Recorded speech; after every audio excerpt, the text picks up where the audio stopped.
Hi, my name is Michaela Kinman. And I'm Alan Brubaker. Welcome to Guate Clarificada.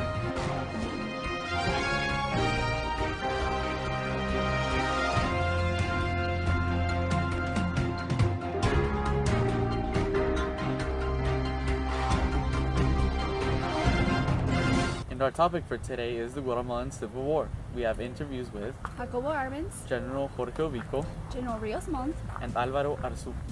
and now we have our interview with Jorge Obico. General Obico, Thank you, Guate Clarificada, for having me. questions for you, General Obico. The first one is, how did you come to power and when? I came to power in 1931 as the only candidate.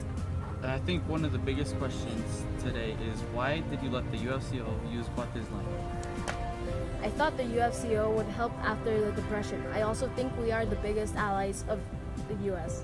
Okay. The next question is, did the indigenous people in the country damage the country in any way? Well, I personally think that the indigenous people do not deserve a place in my country. Haha, they are civilized animals. To be civilized, they need military training like domesticating donkeys. What did you do to the indigenous people as a punishment? As a personal admirer to Hitler, I believe I can torture those against me, like the indigenous. I even made a law against many indigenous groups. Did you resign and did you still have any effect in the government? I resigned on July 1st, but I still had power of Guatemala with those who backed me.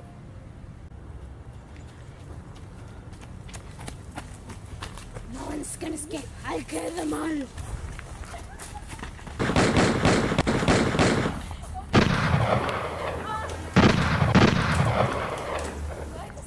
Now we will interview Jacobo Arbenz. Welcome to Guate Clarificada. What was the October Revolution and what happened during it? The October Revolution was when Iran and I led an attack on the National Palace. The president was defeated and driven into exile. Okay, thank you. What happened in the presidential elections of 1950? In the presidential elections in 1950, I won with 3 times as many votes as the other candidate, Miguel Ydigoras Cortés. My election alarmed the U.S. How did you start an economic war? During this time, the U.S. owned UFCO, IGA, and IRCA, so they were in control of the majority of our land. I built a road to the Atlantic, which made Inca bankrupt. I also created an electric company and lowered the cost of electricity.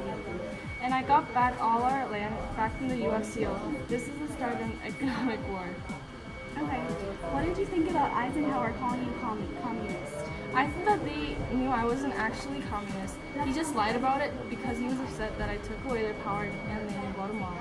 And Eisenhower wanted to take me out of office. We will now talk to an indigenous woman who was around with Efrain Rios Montt was dictator. Hi, can I ask you some questions? Yeah, sure. Welcome to Guate Clarificada. Will you tell us a little what happened when General Efrain Rios Montt was president? Thank you for having me. General Montt came to power in 1982 the position of the government. He was praised to be a Christian reformer, but in truth he was one of the most savage Guatemalan dictators.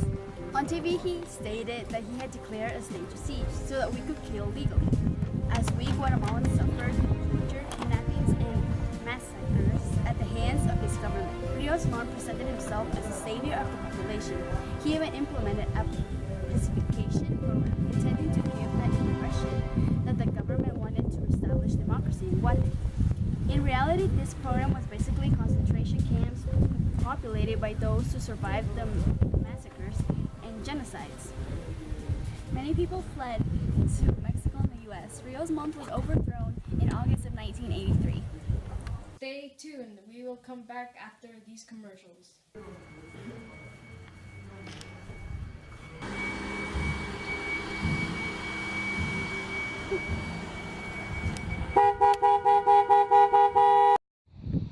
PMT para más tráfico.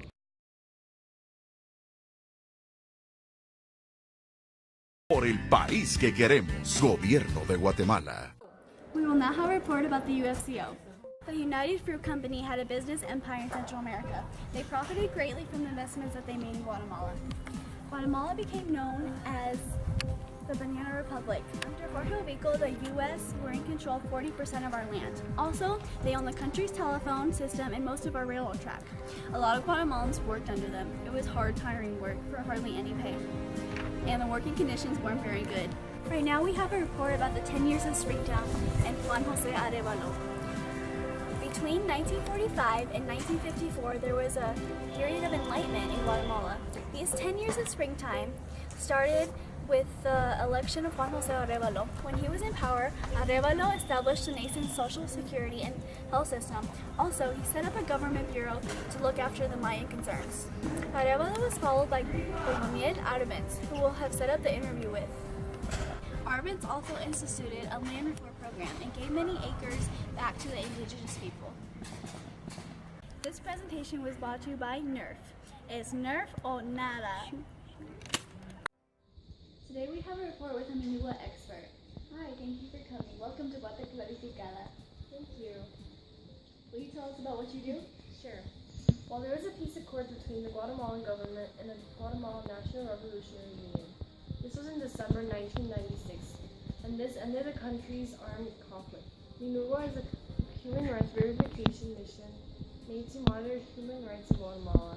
It revealed that the government did not go after people who are responsible. So stay tuned. We will come back after these commercials.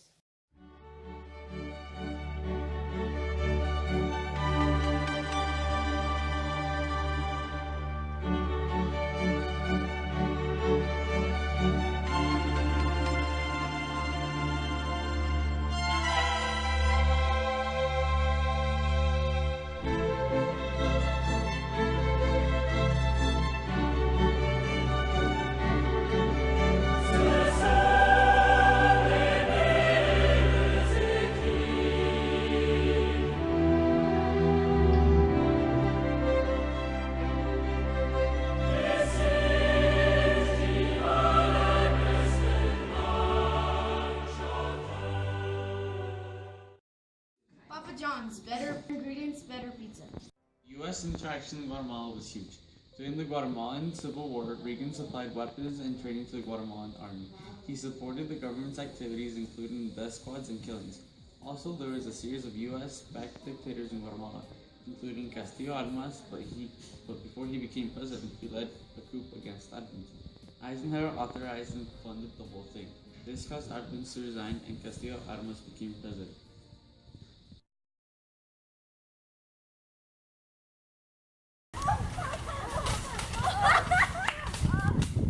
Stop laughing and die. And the other. Welcome to Guate Clarificado.